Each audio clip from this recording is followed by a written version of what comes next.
जैसा मनहूस बंदा खड़े होकर के दीन इलाही की बुनियाद डालता है। और याद रखिएगा, दुनिया को बता दो और आप भी ईमान मजबूत कर लें कि यह इस्लाम है, लावारिस नहीं है। जब जरूरत पड़ेगी अल्लाह फिर से कोई सलाहुद्दीन अय्यूबी पैदा फरमाएगा, फिर से इसी इस्लाम के अंदर मुजद्दिद अल-फसानी आएगा। आप देखना ये दीन लावारिस नहीं रहना है। इस दीन पे मुस्तफा का बड़ा खास करम है। समझ रहे ना मेरी बात? तवज्जो है सारे लोगों की। पढ़े मुजद्दिद अल-फसानी को। अकबर ने दीन इलाही की बुनियाद रखी, माअज़ल्लाह उसने जो रस्में पैदा कर दी थी, हद तो ये हो गई थी कि लफ्ज़ मोहम्मद नाम रखने पे पाबंदी लग गई थी। मोहम्मद नाम रखने तक पे पाबंदी लग गई थी। बहुत सारी बातें हैं, अगर फर्दन फर्दन जिक्र करूं बड़ा वक्त लगेगा। उस पुरफतन दौर में अल्लाह ने मुजद्दिद अल-फसानी को पैदा फरमाया। जब किसी में जरूरत नहीं थी अकबर की आंखों में आंखें डालने की, तब मुजद्दिद अल-फसानी ने आंखों में आंखें डाल के कहा था, खबरदार अपना मनहूस नजरिया उठा ले, इस जमीन के ऊपर अगर लगेगा तो मोहम्मद अरबी का दीन बाकी रहेगा। मोहम्मद अरबी का दीन बाकी रहेगा। ये मुजद्दिद अल-फसानी नजरिया पेश किया। और जब आपने ये सख्ती पेश की, ये सख्ती पेश की मुजद्दिद अल-फसानी ने, अकबर से कहा तेरा नहीं, यहाँ हुजूर का दीन बाकी रहना। और फिर दुनिया ने देखा, अकबर गया, जहांगीर आया, जहांगीर आया, अल्लाह अकबर, फिर वही नजरिए और वो उसको बढ़ाना चाहता था। तो फिर मुजद्दिद अल-फसानी ने उसके खिलाफ जबान खोली, जेल डाला गया। जेल क्यों जानते हो? अकबर के दौरे खिलाफत में सजदे ताजीमी को उसने जायज कर दिया था, जबकि दीन में सजदे ताजीमी हराम है।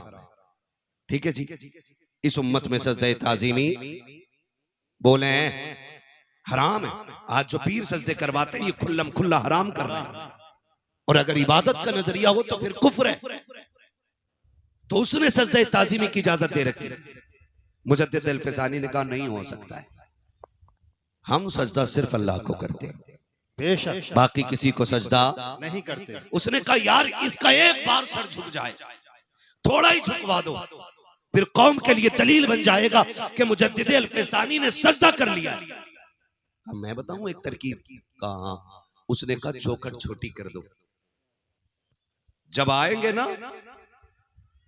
शेख अहमद फारूक सरहंदी तो फिर गर्दन झुका के आएंगे और इतना ही काफी हो जाएगा।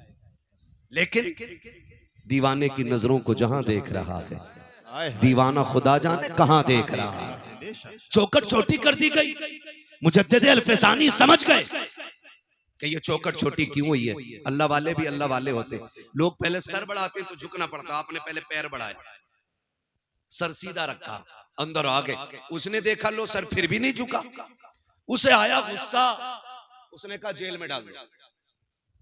किधर डाल दो? जेल में। किधर? जेल में। आज लोग कहते हैं ना सच की बात न करना, जेल हो जाएगी। क्या करेंगे? पकड़े जाएंगे। मुजद्दिद अल-फसानी ने कहा मंजूर है, जेल में डाला गया, लेकिन अल्लाह वाला जहां बैठ जाता है, वो कहा था ना किसी ने, अली वाले जहां बैठे वही जन्नत सजा बैठे। जेल के अंदर गए, जाकर के आपने वहां दीन की तबलीग शुरू की है। तो कैदियों से लेकर के सिपाहियों तक, सिपाहियों से लेकर जेलर तक, सारे आपके मुरीदी के हल्के में आ जाते हैं, सारे आपके पीछे दस्तबस्ता खड़े हो जाते हैं। आपकी ये शान व शौकत देखी है। एक दिन जहांगीर की बेटी के ख्वाब में मुस्तफा जाने रहमत तशरीफ ले आते हैं। जब उसने ख्वाब में देखा सरकार आए हुए हैं, लेकिन आका करीम नाराज है। जहांगीर की बेटी ने कहा था सरकार नाराज क्यों है? कहा राजी कैसे हो जाऊं, मेरा बेटा तुम्हारी जेल के अंदर कैद है और मुझसे रजामंदी की उम्मीद रखते हो। उसने बेटी ने उठ के सुबह बाप से कहा बादशाह वक्त सुन ले, रात मैंने मुस्तफा को ख्वाब में देखा है, आका का चेहरा उतरा हुआ था, सरकार गुस्से में थे और कह रहे थे मेरे बेटे को कैद में डाला है, इसलिए मैं तुमसे नाराज हूं। का खैरियत चाहते हो तो जल्दी से उसको कैद से आजाद किया जाए। जब ये खबर बादशाह ने हजरत मुजद्दिद अल-फसानी को पहुंचाई कि हम तुम्हें आजाद करना चाहते हैं, बाहर निकल आओ। अब अल्लाह वाले भी अल्लाह वाले होते हैं। आज के कैदी को खबर मिल जाए कि तुम आजाद कर दिए गए हो, कूदता हुआ दौड़ता है, फटाफट भागता है कि लो जी आजादी मिल गई है। मगर वाहरे मेरे मुजद्दिद, तेरे हौसले को सलाम, तेरी अजमत और रिफत को सलाम। बादशाह के वक्त कह रहा है तुम्हें आजाद कर दिया गया है, लेकिन मुजद्दिद अल-फसानी ने कहा था ना ना ना ना, मुझे आजादी नहीं चाहिए। का फिर का मेरी कुछ शर्तें हैं। कहा कौन सी शर्तें हैं? कहा पहली शर्त तो ये है कि जितने लोगों को तुमने हक बोलने की बुनियाद पे जेल में डाला है, मुझसे पहले उन्हें आजाद करना पड़ेगा, पहले उनको आजाद किया जाए। मेरी दूसरी शर्त ये है कि जो अकबर ने दीन इलाही की बुनियाद रखी है, उस बुनियाद को उखाड़ करके दीन मुहम्मदी को कायम करना पड़ेगा।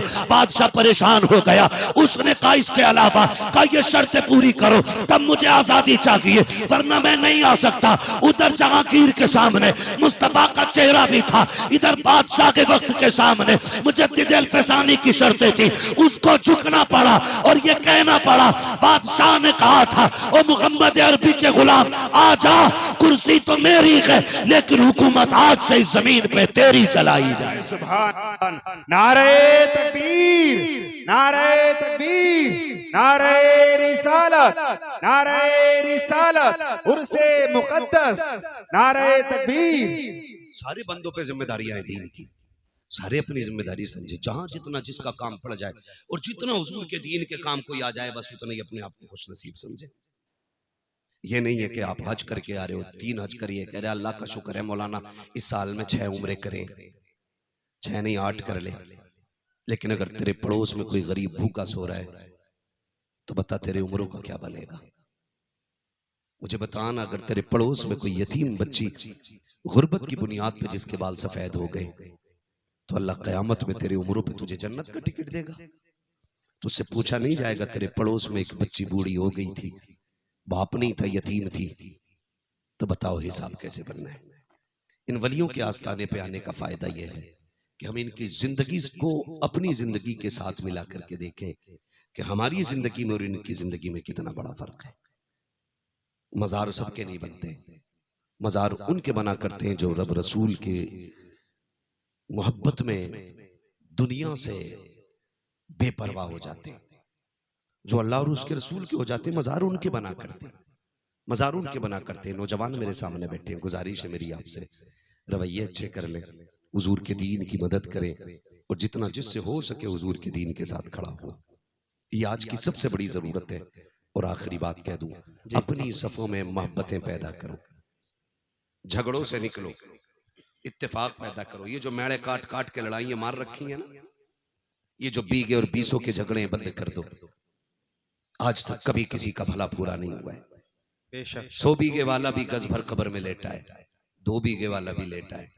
बता, अगर तूने 2 बीघा 4 बीघे किसी की मार के अगर जमीन बढ़ा भी ली तो तेरी कब्र में कौन सा अलग से तख्ता लगेगा? अगर जमीन की कसरत कब्र के रुतबे बुलंद करती तो मैं भी कहता 2-4 बीघे मेरे लिए भी हड़प लेना। लेकिन नहीं जानते हुए नाम वरबे निशां कैसे कैसे, जमी खा गई आसमां कैसे कैसे, बड़े बड़े कब्रिस्तान में लेटे। अगर ये नशा ना उतरता हो ना दौलत का, तो कभी कब्रें जाके देखो टूटी पड़ी है। फाथा तो बड़ी बात है, कोई मिट्टी डालने तक नहीं आ रहा है।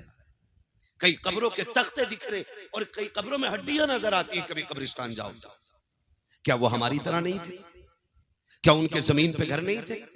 क्या वो जायदादों के वारिस नहीं थे? क्या उनके पास जमीन और पैसे नहीं थे? सब था, लेकिन कब तक? जब तक सांस नहीं रुकी है। जिस दिन सांसों की माला टूटी और सांसें मोती बन के हवा में बिखर गई ना, समझ लेना फिर उसके बाद कुछ नहीं रह जाएगा। खाली हाथ आए थे, खाली हाथ जाएंगे, खाली हाथ जाएंगे। जाना है तो फिर नियत ये करो, दौलत भले कम हो लेकिन नेकी ज्यादा होनी चाहिए। करेंगे इंशाल्लाह। दौलत भले कम हो लेकिन नेकी ज्यादा रखिएगा। और अपनी कोशिश ये करें कि मुआशरे को बेहतर करें, बहन बेटियों को पर्दा सिखाएं, मुस्तफ़ा की शरीयत की पाबंदी सिखाएं। फरमाया गया या अय्युहल्लज़ीना आमनु उदखुलू फ़िस्सिल्मि काफ़ा, ऐ ईमान वालों पूरे पूरे इस्लाम में दाखिल हो जाओ। हमारा ज़ाहिर और बातिन इस्लाम जैसा होना चाहिए, मोहम्मद अरबी के जैसा होना चाहिए। तुम नहीं जानते हो, कुरान कहता है लतुसअलुन्ना यौमा इज़िन अनिन नईम, क़यामत के दिन एक एक नेकी के बारे में पूछा जाएगा। चल मैंने तुझे गाड़ी दी थी, बता इसका काम दीन में कितना लगाया तूने। मैंने तुझे साइकिल दी थी, इससे दीन का कितना काम किया तूने। मैंने तुझे बंगला दिया था, मैंने तुझे इमारतें दी थी, मैंने तुझे करोड़पति बनाया था, बता क्या किया तूने दीन के लिए। फिर हिसाब लगाना है, कितना पैसा तमाशे पे लगा के आए, कितना पैसा ढोल धमाकों पे लगा के आए, कितना पैसा रब के कुरान के लिए लगाया गया, कितना पैसा दीन के लिए लगाया गया। एक एक रत्ती रत्ती का हिसाब होना है। सारे फिर तैयारी करें अपनी अपनी। और इन बुजुर्गों से चूंकि हमारे पुराने रिश्ते रहे हैं, इसलिए कि अल्लाह ने वली अहले सुन्नत में पैदा किए हैं और अहले सुन्नत ही के अंदर अल्लाह ने अल्लाह वाले अता किए हैं। ये याद रखिएगा, इनसे हमें जुड़े रहना है और जुड़ने के साथ साथ इनकी जिंदगी पे फोकस करना है कि ये वली कैसे बने। क्या बेटे की शादी पे डीजे बजवाया था या बारात को खड़े होकर खाने खिलवाते थे? ये इनके मजार से आवाज आएगी बकलूल, विलायत डांस करने से नहीं मिलती है, विलायत रब को रात को रब की बारगाह में मुसल्ले पे खड़े होकर आंसू बहाने से मिला करती है। दिन में रोजे रखने से विलायत मिलती है, कुरान पढ़ने से विलायत मिलती है। ये सारी चीजें वो तब अल्लाह वली बनाया करता है। तो इसलिए मेरी गुजारिश है, बुजुर्गों की जिंदगी को अपनाओ, कुरान के करीब हो जाओ, मस्जिदों के करीब हो जाओ, मुसल्ले बिछाने के आदी हो जाओ, रब को रो के दिखाने के आदी हो जाओ। वक्त कट गया है, मौतें हो रही, अब तो होलसेल में हो रही है। पहले इक्का दुक्का होती थी, अब थोक में हो रही है। पूरी पूरी गाड़ी साफ हो जा रही है। हाँ, बारात से लौट के आ रही थी गाड़ी, 9 मरे उसके अंदर। क्या है ये? क्या है? किसी बुजुर्ग से कहा था नसीहत फरमा दे, उन्होंने कहा था चल तुझे क्या नसीहत करे। कहा कभी जनाजे देखे? कहा हाँ। कहा जिसे जनाजों से नसीहत हासिल नहीं हो सकी उसे तकरीरों से क्या नसीहत मिल सकती है? जनाजे देखकर नसीहत हासिल करें। एक दिन हमें भी आना है, कह रहा जल्दी लेके चलो, मर गए फना साहब, जल्दी लेके चलो। इसे तू नहीं लेके जा रहा, ये तुझे लेके जा रहा है कब्रिस्तान। इसे तुम नहीं लेके जा रहे हो, ये तुम्हें लेके जा रहा है और ये तुम्हें दिखा रहा है देखो आज मैं आया हूं, कल तुम्हें यहां आके लेटना है। एक बल्ब कमरे का फ्यूज हो जाए तो जब तक लाइट का इंतजाम नहीं कर लेता घुसता नहीं कमरे के अंदर।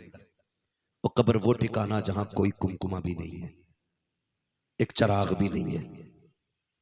फिर अंधेरा होगा ना। डर क्यों रे, बोलो ना, अंधेरे का घर है ना, फिर चिराग जलाया हमने। तैयारी की कोई? क्या तैयारी की? जो होगा देखा जाएगा।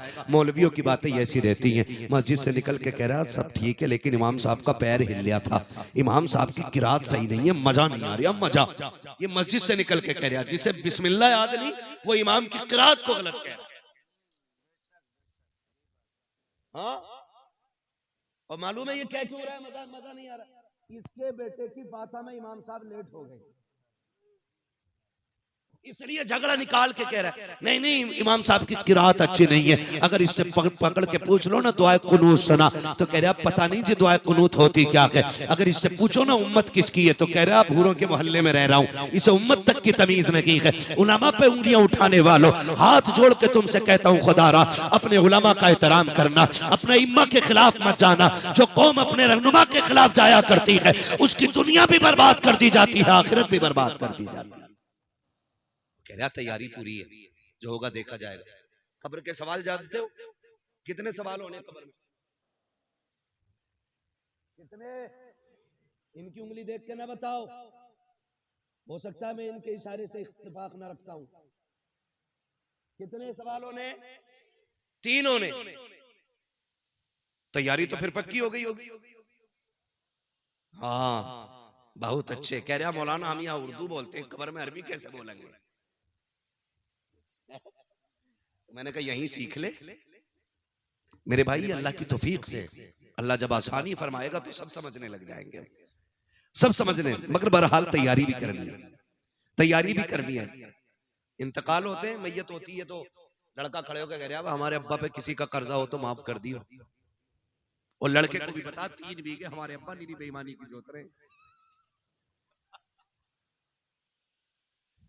हाँ हक बात बताओ था लड़के को अब्बा बेईमानी की जोत रहे, और कह के गए थे इसके कागज दबा के रखना, और रस्मन कह रहा अब्बा ने किसी का लिया हो तो दे दियो, माफ कर दियो। पहले कह भाई मेरे अब्बा पे 3 बीघे बेईमानी की थी, वो ले लो नहीं चल के। उससे कहते हैं तो कह रहा वो तो अब्बा नहीं तो बेईमानी करी थी, मैंने हिसाब अब्बा देंगे, मैं क्यों दूं? ये कंडीशन हमारे बाप से मोहब्बत की है हमारी। कब्र पे खड़े हो कह रहा किसी का हक मारा हो तो माफ कर देना। तुम्हें पता है आज तुम्हारी माफी से कुछ नहीं होने वाला है। आज तुम जितने चाहो हाथ जोड़ लो, अब किताब बंद हो गई है, अब इसका रजिस्टर बंद किया जा चुका है। अब तेरी माफी से क्या होने वाला है, ये फिक्र तो मरने वाले को मरने से पहले होनी चाहिए थी। आज बेटा खड़े होकर कह रहा मेरे बाप ने किसी का दिल दुखाया हो तो मेरे बाप की तरफ से मैं माफी मांग रहा हूँ। खुदा के वास्ते तुम्हें पता के जरा बताओ तो सही, जब तेरे बाप ने पैसे वाला था, नेता था, उसने गरीब के चौक में थप्पड़ मारा था, उसकी इज्जत तो मिट्टी में मिल गई थी। आज उस थप्पड़ का जवाब तू क्या दे सकता है? उस थप्पड़ की कीमत क्या तेरे तो जुमले हो जाएंगे? तेरे बाप ने कल गरीब को अपनी सफ से उठा के कहा था ये तेरे बैठने की जगह नहीं है। जब दावत में अमीर और गरीब जगह बैठ करके खा रहे थे, तेरे बाप ने गरीब की कलाई पकड़ के कहा था वो देख टाट बिछा हुआ के यहाँ कैसे आके बैठ गया, वो जो सिल्लत उठानी पड़ी थी गरीब को, क्या तेरे दो जुमले उस गरीब की इज्जत के सौदे की भरपाई कर सकते हैं? आज जो रस्मन तुम कह रहे हो मेरे बाप से जो गलती हो गई है माफ कर दिया जाए, अब कुछ नहीं होने वाला है। मशीयत का नकीब आवाज दे के कह रहा है नादान खैरत कर, खैरत कर, आज तेरी तौबा से कुछ नहीं होगा। इसको जीते जी गरीब से माफी मांगनी थी, इसको जीते जी गरीब को राजी करना था, जिस कमजोर को इसने सताया था उससे माफी मांगनी थी। अब माफी के दरवाजे बंद हैं, अब आ रहा है कब्र में, अब एक एक लम्हे का हिसाब लिया जाएगा, एक एक थप्पड़ का बदला लिया जाएगा। इसके सितम से जो गरीब रोया था एक एक आंसू का बदला लिया जाएगा। मालिक बता तो सकी कब इसको जन्नत दी जाएगी? तब मशीयत का नकीब कहेगा इसको ताकत पे भरोसा था लेकिन गरीब को खुदा पे भरोसा था। गरीब आज के दिन सब्र कर रहा था कि कभी मैं भी कब्र जाऊंगा, अपने रब से इसकी शिकायत करूंगा। अब मैं गरीब के करीब हो गया हूँ, गरीब मेरे करीब हो गया है, अब तेरी माफी से नहीं बल्कि उस वक्त तक इसे जन्नत नहीं दूंगा जब तक एक एक आंसू का बदला नहीं दिला दूंगा। इसलिए खुदा के वास्ते कब्र पे खड़े होकर के माफी से कुछ नहीं होने वाला है। अगर भलाई चाहते हो जीते जी माफी मांग लो ताकि अल्लाह तुम्हारी कब्र को जन्नत की क्यारी बना दे। नारे तकबीर, नारे रिसालत, नारे वंशियत और शे मुकद्दस हज़रत अल्लामा मुफ्ती हमाद साहिब मुरादाबादी जिंदाबाद। वजह है सारे लोग करेंगे इंशाल्लाह जीते जी। एक बात में हम बहनें भी बैठी हुई हैं, थोड़ी सी सुन लें।